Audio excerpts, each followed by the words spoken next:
Halo teman-teman, saya Adam Dartama. Saya akan menjelaskan beberapa istilah yang ada pada artikel lempung. Berikut ini adalah istilah-istilahnya. Baik teman-teman, pada istilah pertama pada jurnal tentang tanah lempung, yang pertama kita akan bahas yaitu studi literatur.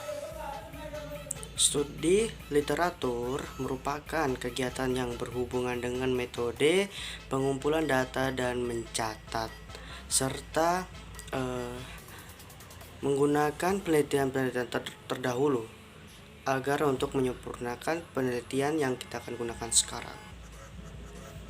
Kemudian yang kedua yaitu yang dibahas adalah metode dark study. Metode dark study merupakan metode yang digunakan dalam penelitian untuk sebuah penelitian sekunder yang melibatkan rangkuman, penyudutan, dan sintesis pada sebuah penelitian. Kemudian yang ketiga adalah analisis XRD atau disebut dengan sinar X dari neutron untuk menganalisis struktur kristalopolin dan amorphous atau subfilter masuk pada analisis kuantitatif yang digunakan X-ray dan komputer kontrol XRD. Kemudian yang kelima yaitu ada stratigrafi, merupakan ilmu yang mempelajari tentang urutan dan pengelompokan batuan serta hubungannya terhadap batuan lainnya. Dengan kata lain, ilmu ini mempelajari tentang penyusunan dan pengelompokan batuan pada kulit bumi. Kemudian yang kelima yaitu petrografi, yaitu ilmu yang mempelajari tentang geologi yang membahas mengenai deskripsi batuan seperti kandungan mineral dan hubungannya dengan tekstur dalam batuan secara rinci. Baik teman-teman, pada istilah yang ketujuh yaitu aloysit. Aloysit merupakan mineral lempung dengan dominan sampel tanah dengan persentase 50% hingga 70%. Kemudian yang kedelapan yaitu ada kaulinit. Kaulinit merupakan mineral tanah liat dari kelompok mineral industri dengan komposisi kimia yang bereaksi menjadi OH4. Kemudian yang kesembilan adalah limestone. Limestone merupakan batuan sedimen yang tersusun dari mineral, kalsi, dan anorganik. Waxstone merupakan batu gamping plastik dengan kandungan butir lebih dari 10%. Kemudian yang ke-11 yaitu mudstone. Mudstone atau batu lumpur adalah konstituen batuan sedimen berbutir halus yang kandungannya adalah lanau dan lempung. Baik teman-teman, kemudian pada istilah yang ke-12 adalah vermiculit. Vermiculit merupakan media tanam alternatif yang tingkat kelembapannya tinggi dan memiliki pertukaran udara dalam tanah yang baik. Kemudian yang ke-13 ada Atterbeck limit. Atterbeck limit merupakan dasar dari butiran halus tanah tergantung pada kandungan air pada tanah tersebut. Atterbeck limit dapat digunakan untuk membedakan antara lanau dan lempung, dan juga lebih detailnya dapat membedakan antara berbagai macam lanau dan lempung. Kemudian pada istilah yang ke-14 yaitu adalah plastisitas limit.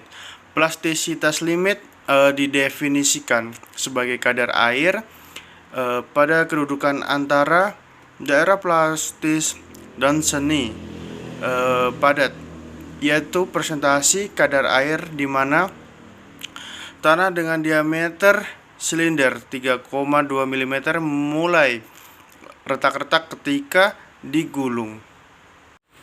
Kemudian berikutnya ada String Kage limit. String Kage limit merupakan definisi sebagai kadar air pada kedudukan antara daerah semi padat, yaitu presentasi kadar air, di mana pengurangan air selanjutnya tidak mengakibatkan perubahan volume tanah. Istilah ke-16 yaitu kohesif. Kohesif merupakan keserasian hubungan antara unsur-unsur yang satu dengan unsur yang lain di alam, sehingga terciptanya pengertian yang baik. Secara sederhana, kohesif dalam paragraf akan menunjukkan hubungan antara satu kalimat dengan kalimat yang lain. Adapun yang selanjutnya yaitu survei. Survei merupakan sebuah riset dengan cara memberi batas dari data. Survei memiliki arti penyelidikan, pengukuran, dan peninjauan. Nantinya survei akan mengumpulkan informasi mengenai sekelompok orang dan memberikan sebuah contoh survei, yaitu seperti kepuasan masyarakat. Kemudian berikutnya adalah amorphosis, atau dalam bahasa Indonesianya yaitu padatan. Kemudian yang berikutnya adalah amorfus. Amorfus atau bahasa Indonesianya adalah padatan amorf. Adalah struktur yang bentuknya tidak jelas, mereka tidak memiliki bentuk geometri. Jadi mereka tidak memiliki tepi seperti kristal.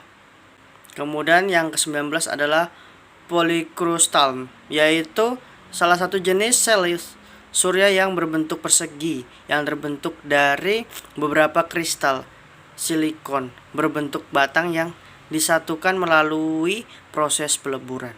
Dan yang terakhir yaitu yang ke-20 adalah hematiti. Hematiti merupakan mineral yang berwarna hitam hingga abu-abu, perak atau basa, coklat hingga merah, kecoklatan atau warna merah. Dalam skala kekerasan, hemorit berada dalam skala 5 dari 6. Kemudian hemorit ini merupakan biji yang cukup penting untuk menghasilkan beberapa besi karena kandungannya yang tinggi, yaitu sekitar 70%. Baik teman-teman, sekian istilah-istilah lempung dari saya ucapkan terima kasih.